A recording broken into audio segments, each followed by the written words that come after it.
You're looking at Boston, where the nation's first regularly published newspaper was launched way back in 1704.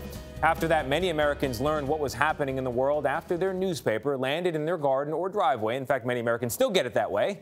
One former paperboy preserved years of historic headlines, and now he's giving them away to strangers. Chip Reid is at the White House, where there is never a shortage of news. Chip, good morning. I think for the third time this morning. I think so, but I've lost count. So. Well, I tell you, we were there when a crowd of people descended on the home of a Washington area man who had a basement full of historic newspapers, including this one.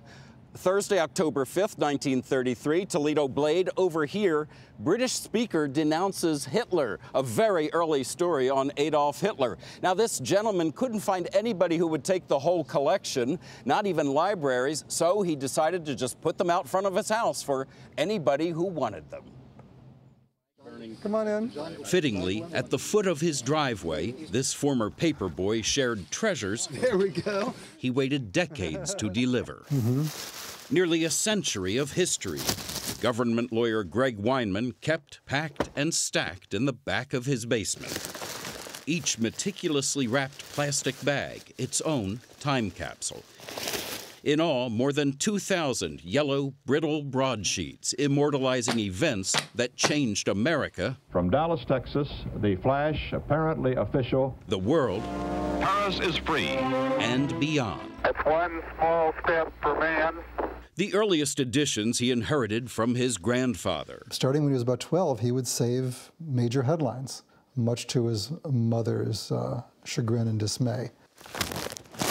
Weinman continued the collection, sharing the passion with his own children. Sometimes I would even go to the airport, back in the pre-9/11 days, and wait for the flight to come in from, say, Houston, and then pick up papers people had as they were coming off the plane. But this newspaper man faced his own deadline, downsizing to a condo these old friends couldn't come along. Museums and libraries said no. So he did the unthinkable and decided to just give them away. First come, first served. One Sunday in his driveway. It is like letting my children go.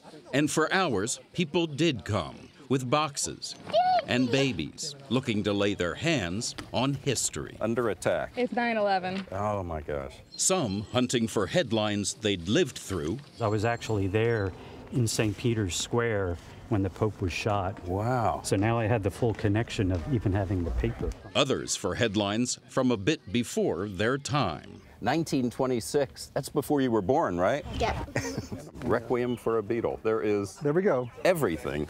Welcome. And by day's end, come take everything from before 1990 went. Use it in good health. Yes, we're going to frame it. And what didn't, the old paperboy took here for one final toss. Are you feeling emotional about all this? A little bit. I have to admit, there was a moment or two earlier, and I thought, I should keep that. I should save that. And then I realized, no, I shouldn't save it. It's time to let it go. Time to let go.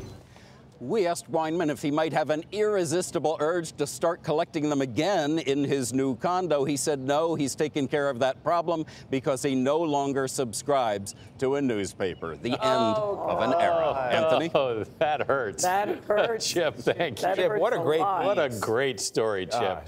But I see why he threw them away, but on the other hand, you think, you can't let them go, but you're saving them for what? Well, I loved that so many people came and took everything before 1990. That's great. You know, we talk about the technology of getting your news on a phone. The newspaper is an amazing technology. Dispatches from around the world, put them on a piece of paper, print them out, they put them on trunks, and then little boys throw them in your garden. That's an amazing thing. It's such a snapshot of a moment. It was also fun to hear him always referred to as a paper boy, and then you see him at that age now. One more paper man.